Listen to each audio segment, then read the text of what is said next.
Naitwa Ipiana Alinuso Mlilo, ni mkurugenzi msaidizi uratibu kutoka ofisi ya mwanasheria mkuu wa serikali. Tuko hapa hii leo tarehe 16 mwezi wa pili mwaka 2026 katika viwanja hivi vya Mnazi Mmoja jijini Dar es Salaam, ambapo tunafanya uzinduzi wa kamati za ushauri wa kisheria ngazi ya mkoa pamoja na wilaya, lakini pia tunazindua kliniki ya sheria bila malipo ambayo itaendeshwa kamati hizi za ushauri wa kisheria pamoja na mawakili kutoka ofisi ya mwanasheria mkuu wa serikali na taasisi mbalimbali za serikali kwa ajili ya kusikiliza wananchi bure. Mgeni rasmi atakuwa Mheshimiwa Albert Chalamila, mkuu wa mkoa wa Dar es Salaam. Kwa muda si mchache shughuli za uzinduzi zitaweza kuanza. Tuko hapa kuhakikisha kwamba wananchi wenye changamoto mbalimbali za kisheria, masuala ya ardhi, masuala ya ndoa na masuala ya mirathi waweze kufika hapa ili tuweze kuwahudumia. Wananchi ambao wamedhulumiwa au wana migogoro ya muda mrefu dhidi ya serikali au wana migogoro dhidi ya wananchi wenzao waweze kufika katika viwanja hivi ili tuweze kuwahudumia bila malipo yoyote. Swala la ndoa kuvunjika kwetu sisi kama ofisi ya mwanasheria mkuu wa serikali na serikali kwa ujumla ni swala ambalo hatulifurahii hata kidogo, kwa sababu ndoa ndiyo msingi wa taifa. Unapokuwa na ndoa imara, unakuwa na taifa imara. Unapokuwa na ndoa imara, huko ndiko viongozi wanazaliwa, huko ndio watu wazuri katika jamii wanazaliwa, watumishi mbalimbali wanapata malezi mazuri kwa ajili ya kusaidia taifa, ndiko wanakoweza kupatikana na kuweza kupikwa.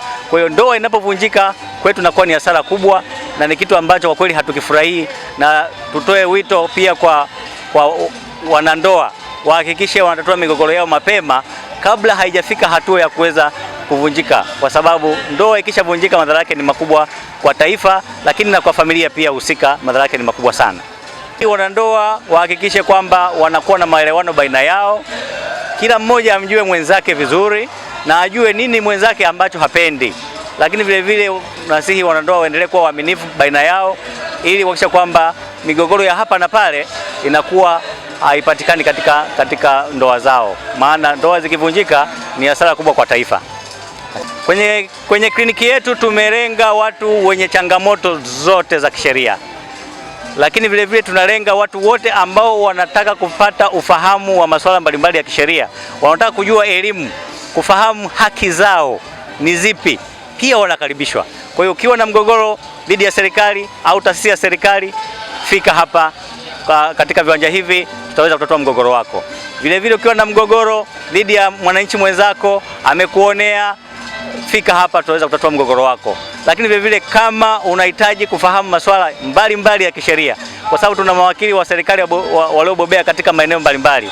Tutakuwa na mawakili wa serikali kutoka ofisi ya mwanasheria mkuu wa serikali, mawakili wa serikali kutoka ofisi ya taifa ya mashtaka, tutakuwa na mawakili wa serikali kutoka ofisi ya wakili mkuu wa serikali, ofisi ya RITA, wizara mbalimbali za serikali, wote watakuwepo hapa. Kwa hiyo nitoe asante. Mimi naitwa George Mwinami, niko hapa kwa ajili ya kupata msaada wa kisheria kwa jambo ambalo mambo kama matatu ambayo nimekabiliwa nayo kwenye upande wa sheria maishani mwangu, lakini moja kubwa linahusiana na mambo ya ndoa. Ndoa yangu mimi ilileta shida, actually ni miaka kama 6 iliyopita, maana ni kuanzia 2019, ijapokuwa matatizo yaliyochangia yalianza kabla, lakini hiyo 2019 ndio yakakomaa kwa kiwango cha kuwezesha kwamba mahakama ikaivunja ndoa ile mwaka 2023 mwezi wa 6. Sasa lililonileta kimsingi ni kuto kuridhishwa na maamuzi ya watendaji wa mahakama, na niseme hili jambo la msingi sana kwa ajili ya uponyaji wa taifa hili. Ninafahamu fika kwamba ziko sheria za kutetea wanawake, lakini hali ilivyo sasa, kipengele cha wanawake kutetewa, hizo sheria za kutetea wanawake zinazidi haki. Sasa hapo ndipo matatizo yanapokuja, na kwa hali ilivyo sasa ni kwamba hicho kipengele cha haki kuzidiwa na sheria za kutetea wanawake kinakwenda kuvuruga familia, and therefore jamii kwa ujumla itavurugika.